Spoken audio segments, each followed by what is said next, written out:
Hi guys, and welcome back. So today's video is a difficult video to make, but not for the reason you may think. Not that it's like over emotional or anything like that for me to try and explain these things. It's more so that I'm trying to explain to you and rationalize the thoughts of someone when they're extremely mentally ill. So I just want to say before we get into this that it's going to be quite difficult for me to rationalize and explain a lot of my reactions and my actions in my life, because what I was doing at the time wasn't in sane body or mind. So trying to look at it through the lens of a much clearer perspective is going to be hard to explain and justify why I did what I did. But for those people who aren't going to watch to the end of the video, I totally understand, and you just want to know straight up, straight front what I have and what I've got. So basically, a few months ago, I was diagnosed with borderline personality disorder and bipolar type 2. And I wasn't shocked, to say the least. It explained quite a lot of my past. Like, I've shared openly on here about like my anorexia, my alcoholism, all my isms essentially. I've shared, and it explains a lot about my past. It really does. And it still explains things about me to this day. And it's something I'm really working on, and I'm currently seeing a psychiatrist. I'm literally going this afternoon as well, to try and get to the bottom of, to try and get me on the right medications, and to just try and get me as balanced as I can be. And that's been a really, really interesting process for me. But I'm going to start right from the start. How did I end up even getting a diagnosis in the first place? And I'm going to take you through the whole story of me and my diagnosis. All right, let's jump in. This is a little editor's note. I realized I didn't actually explain what BPD or bipolar are. So here is just a really brief synopsis as to what they are. So firstly, borderline personality disorder is a disorder of mood and how a person interacts with others. It is the most commonly recognized personality disorder.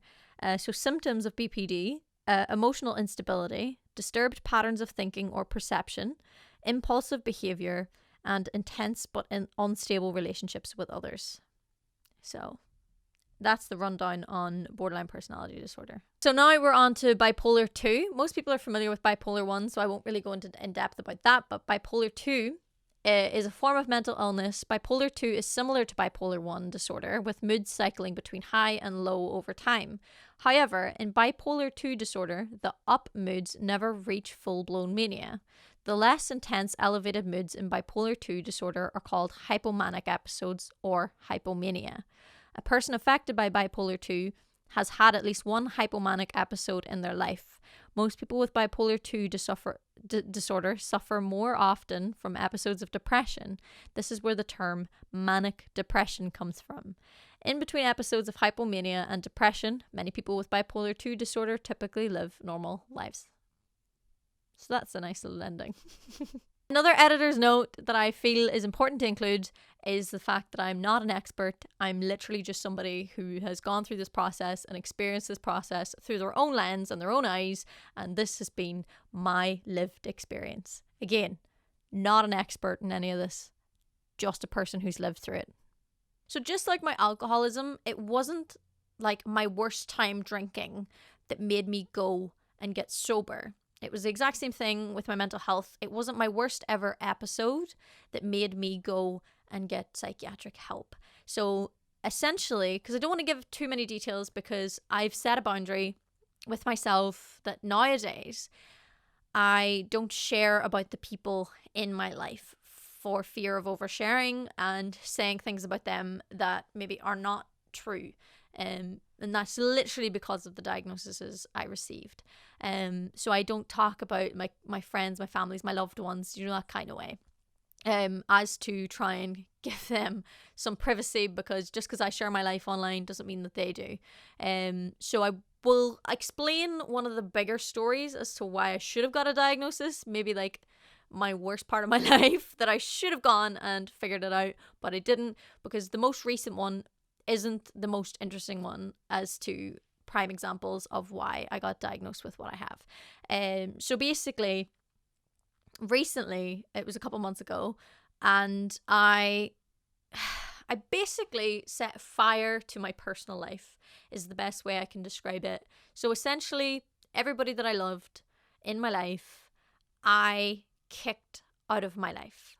And why did I do that? No idea. My brain convinced me that it was a really good idea and that the people that I loved didn't love or care for me at all whatsoever, and that I'd be better off without them in my life. Sane. I was not sane. So basically that's what I did. I just kicked everybody out of my life. Is that the worst thing I've ever done mental health wise? No. So that's not the story I'm really going to focus on explaining more so why I would have been diagnosed with what I've been diagnosed with. And I can tell you really clearly this one example in this 1 month, and this was a few years ago. I don't know exactly when, maybe 2019. It must have been like 2019. And basically a few things that happened where my grandmother passed away. And if you know me, you know that my grandmother was a very big part of my life. She was the reason why I became a singer. So I owed my life to her. I lived with her for a few years when I was a teenager. And I just saw her every single day of my life, essentially. Most days I saw my grandmother. So she was like a second mum to me. So whenever she passed, it was an incredible hit to me. So that happened. The guy I was seeing for 8 months, who I was abnormally obsessed with, which they were my favorite person in BPD terms. So I was unnaturally obsessed with this person, but that's a BPD thing, and it's a character trait that is very true to me. So I obsessed over this person, and they broke up with me, but didn't really break up with me. They ghosted me, which was hard to process. And then I also caught whooping cough, and it was not just the being ill, because I was extremely ill. It was more than that. It was the thought that I may never get my singing voice back. So I was trying to avoid prematurely mourning the loss of my singing voice, which is my job, which is my livelihood, which is my biggest passion in life. So those three things together pretty much ruined me and brought me to my knees. But instead of a more natural reaction, like getting sad and upset, I ended up going manic. And I find it very difficult to explain what mania is. It's usually characterized by like not really sleeping, being incredibly hyperactive or hyper-focused. But essentially, it's just a defense mechanism so that you stop feeling your feelings. Like, essentially, I was keeping myself so busy that I didn't have to think about all the pain that I was feeling and what I was going through. So essentially, within a month, I dyed my hair, I bought a dog, I bought a car, I moved countries, I joined a gym, and I quit music for 3 days, but I still quit music. So that was all within a month, and I don't think that's pretty normal, and it's not normal. And I was manic, and that is because of my bipolar, actually, not my BPD. So my bipolar kicked in, and I had a massive manic episode. So for about 4 or 5 months, I was actively avoiding my feelings by keeping myself as busy as I possibly could. At the start anyway, for sure. Like, so when I got the dog, like, it was really tough. I was still trying to keep myself as busy and as occupied as possible. So on days that I was working, I would get up at 5 a.m. To like take the dog to the dog sitter, to then come home, to go to the gym, to maybe go to an AA meeting, to then go to work, and then work till like 8 o'clock at night, go pick up my dog, and like be in bed by like 10 o'clock at night, but like never really sleep, but it didn't matter because I had a puppy. If you have a puppy, you know. But it never affected me because like I wasn't able to sleep anyway because of the mania. But like that cycle of life really kept going for quite some time. Like I was just hyper productive but very mentally ill. So it's not a good combination, because I think people think of mania and they think, oh, that would be great, I would get lots of stuff done. No, because you don't really get to choose what your distraction is. Do you know what I mean? So like I was distracting myself with things like tattoos as well, as a way of coping, and I'd done that in the past as well. Like I didn't realize that, like, I hate to say it, but like half of my tattoos were from times where life had got really, really hard and I had no coping mechanism, so I went and I got a tattoo.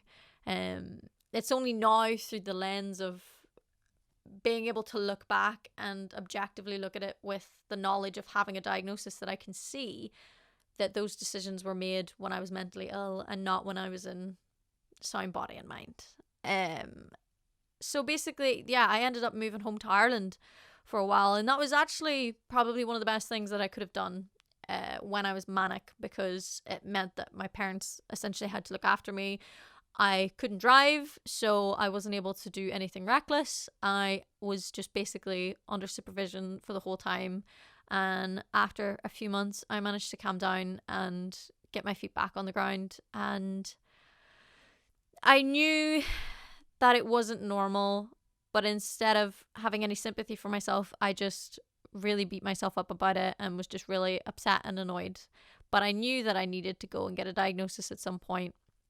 I just, quite honestly, hadn't reached my breaking point, and I don't think I would have been willing to pay the money for it at the time, because I was just so more obsessed with just beating myself up over it, which is a thing that I do in my life, where I just beat myself up over things that I've done instead of maybe trying to understand them a bit better. But if there's anything I've learned, that staying in the vicious cycle of beating yourself up over something doesn't make the thing go away. Like, not to bring it back to alcohol again, but I kept myself in a drinking cycle literally because it was easier than going and getting help. And that sounds weird to say out loud, but it's just the truth. So that was a prime example of my mental health going awry. Another example that probably makes more sense with the BPD is this definite having a favorite person thing is a real thing for me. Like, it's where you put someone on so much of a pedestal that nothing they do is wrong, and it's usually with a really toxic person as well, which makes it even more dangerous, because you'll essentially do whatever that person asks for you to do, just so long as they don't leave the relationship.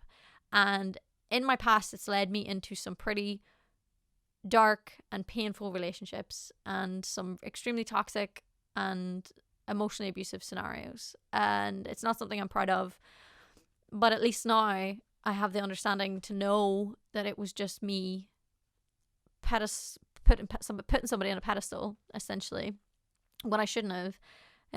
But more so than that, because it's literally a part of the mental health condition. So that's been pretty dark. Like, having to try and navigate relationships with borderline personality disorder is quite possibly one of the hardest things I've ever had to do, because it's hard to tell the difference between what is natural, normal fixation with a human being and what is not okay. And to be honest, I'm still very much navigating that water. Like, I have no idea if what I'm doing is the right thing sometimes. And I feel like it's just something I'm gonna have to learn the more I grow and gather information. But it definitely makes being in relationships tricky. I even went to see a relationships expert lady. I don't know what her official title was, but basically she analyzes the relationships you've been in, she analyzes your childhood, and she analyzes the relationships that, you know, you get yourself into. And that was really interesting to see, because again, it was a clear cut case of borderline as to the relationships that I was getting myself into. It was never healthy relationships. It was always relationships fueled with drama and almost all the time like emotional abuse in some regard. And it's not a good place to be. And I'm glad that by going to see her, I feel like I may have broken that cycle, or at least I feel like I would be much more capable of knowing whether or not I'm in a toxic relationship, essentially.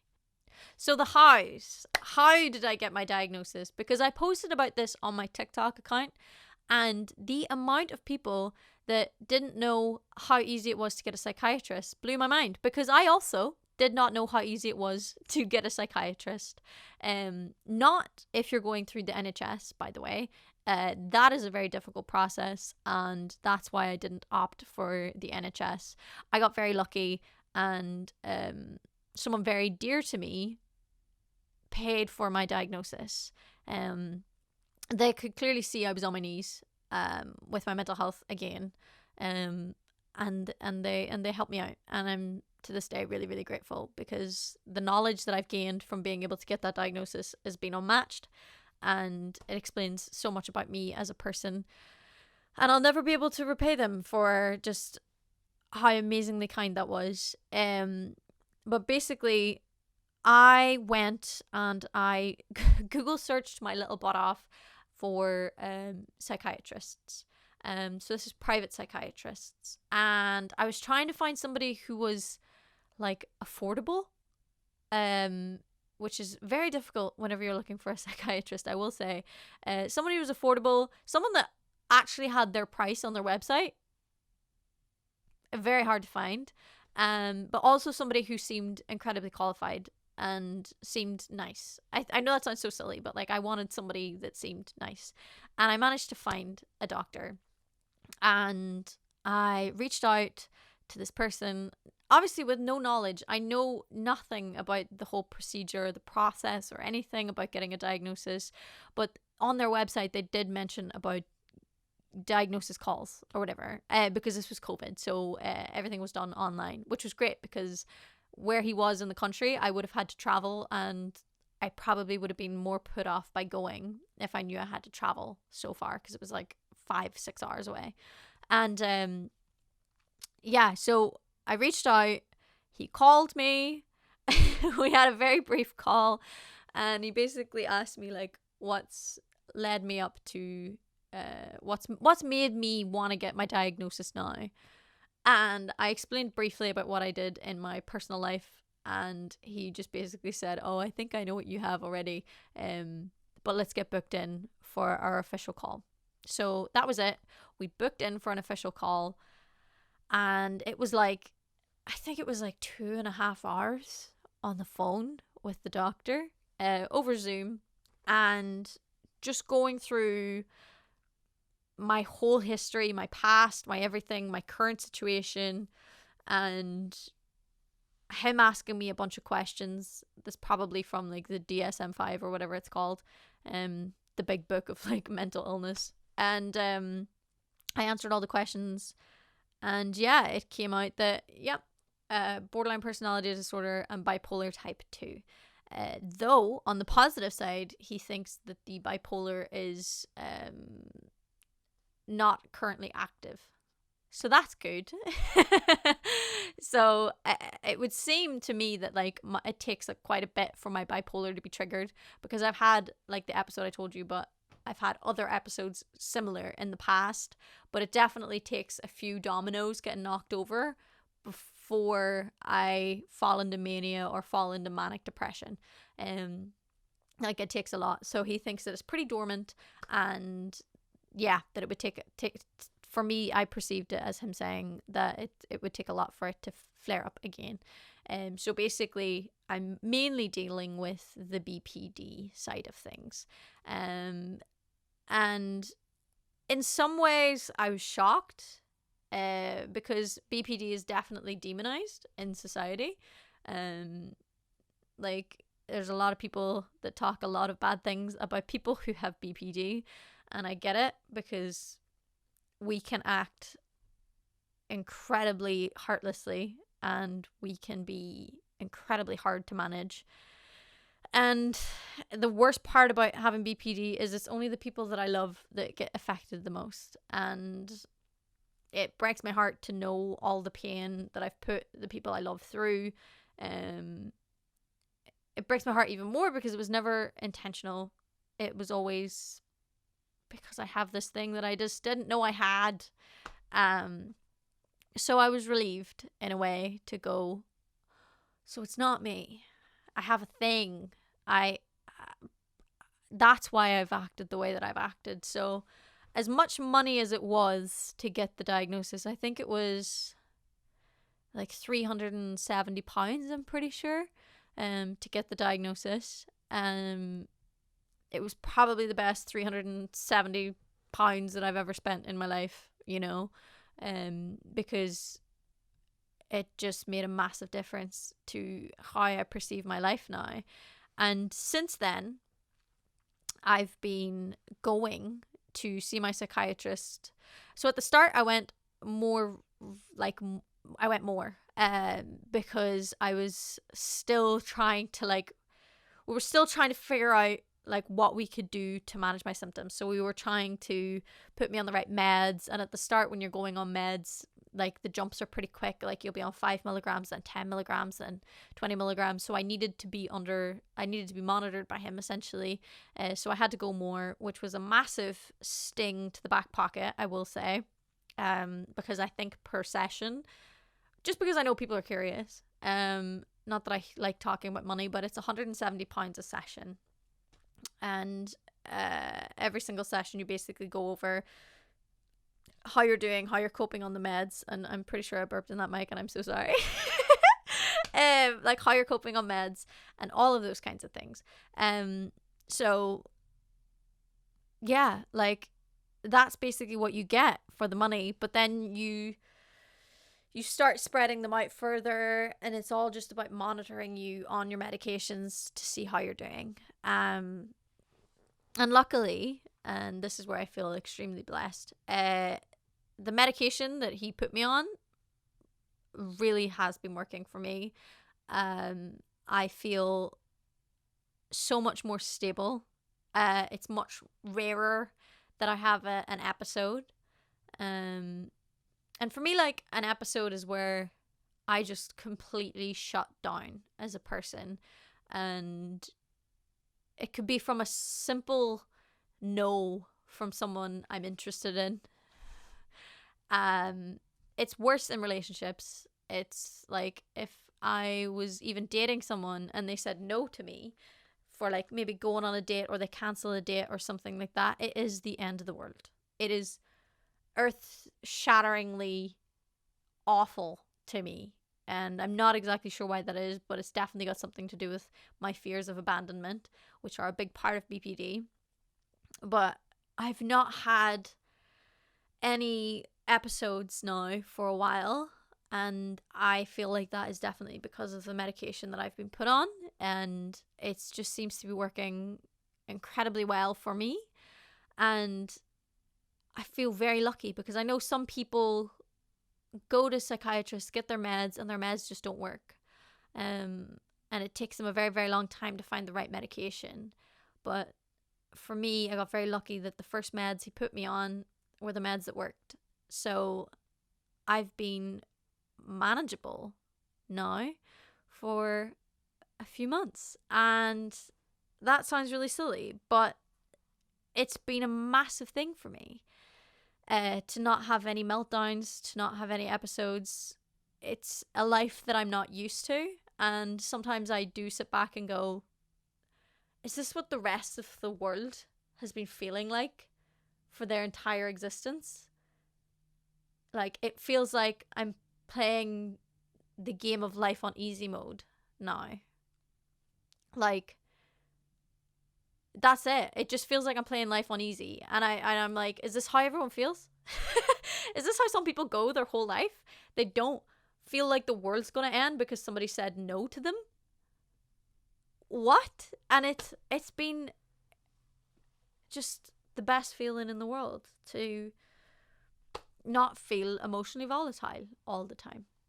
And that's it. That is the story of how I got my diagnoses, and the hows, the whys, the everything in between. I hope this has been useful to someone.